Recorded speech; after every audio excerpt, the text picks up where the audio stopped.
আমার কিচেনে আজকে রান্না করা হবে গরুর মজাদার কালা ভুনা। সবাই শেষ পর্যন্ত থাকবেন আর প্লিজ লাইক এন্ড সাবস্ক্রাইব।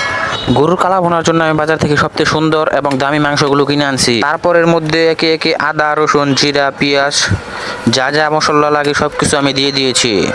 আর সবশেষে এটার মধ্যে আমি তেল দিয়ে দিয়েছি। তেল দেওয়ার পর ভালো করে এগুলো হাত দিয়ে মাখিয়ে নিতে হবে। এরপর ভালো করে ঢাকনা লাগিয়ে দিয়ে সুন্দর সময় নিয়ে সিদ্ধ করব। সিদ্ধ করতে করতে এক সময় এটার কালারটা কালো হয়ে যাবে।